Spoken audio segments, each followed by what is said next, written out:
Deuda externa e inversión extranjera por Valentina Quintero. Colombia vivió a espaldas de los mercados internacionales de capital durante la mayor parte del siglo XX. Solo en la década de los 20 se presentan o invierten capitales importantes para la economía nacional, seguido por un periodo de introspección y protección, algo que cambia radicalmente en los años 90 y en el siglo XXI, y es así como el comportamiento de la deuda pública durante el siglo XX tiene dos periodos importantes. El primero entre 1923 y 1995, su monto fue fluctuante, siendo un promedio del 10% del PIB.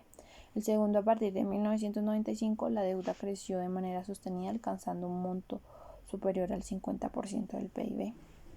Colombia recibió el siglo XX con una deuda cercana a los 3 millones de libras esterlinas, a pesar de las múltiples negociaciones y cese de pagos del siglo XIX. El nivel de endeudamiento externo del país era de los más bajos de la región en 1909. Tal como se ve en la gráfica, Colombia se encuentra en la mitad y Ecuador es uno de los más bajos y México uno de los más altos. En 1899 a 1902, la Guerra de los Mil Días fue financiada en parte por la deuda externa. Y otro acontecimiento importante es en 1923 a 1926, el Istmo de Panamá también tuvo su parte representativa. El auge de los cultivos cafeteros a partir de 1905 y las reformas del gobierno de Rafael Reyes ayudaron a que el país comenzara a recuperar su credibilidad. También en el siglo XX el crecimiento del flujo de crédito externo sirvió para financiar los diversos programas de obras públicas, periodo que se conoce como la prosperidad al debe. En 1970 el monto de la deuda externa privada era muy cercano al de la pública, y en 1994 y 1978 se creó una reforma fiscal durante el gobierno de López, la cual permitió una reducción de las obligaciones extranjeras, pero luego de esto hubo un nuevo ciclo de endeudamiento durante el gobierno de Turbay. Para 1988 y 1992 se tuvieron cambios institucionales importantes encaminados hacia la mayor apertura de los mercados internacionales.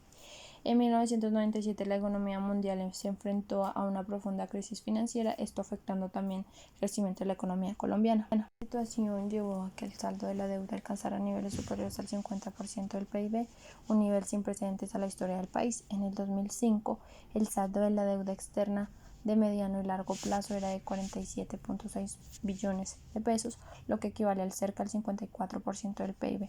Es decir, que la deuda por habitantes es cercana a 1.920.000. Inversión extranjera directa en el siglo XX.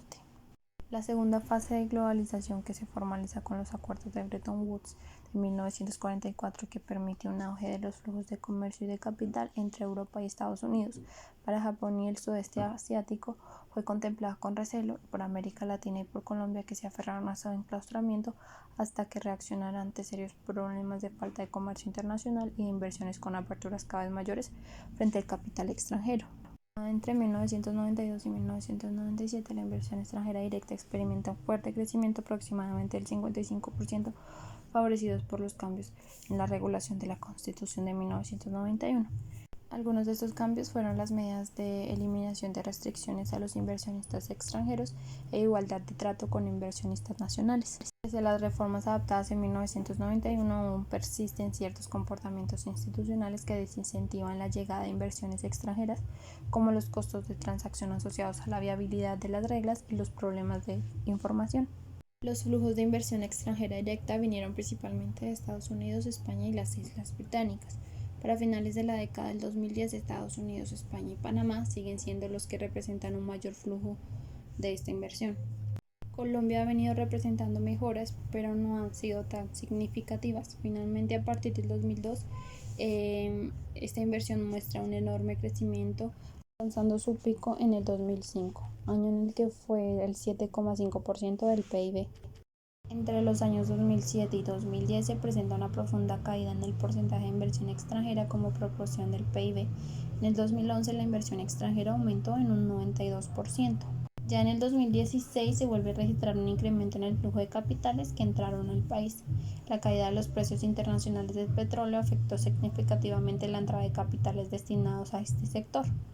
Ya para finalizar, los mayores flujos de capitales de inversión al país han provenido de Estados Unidos y España, y en Latinoamérica se han destacado los capitales mexicanos y los chilenos.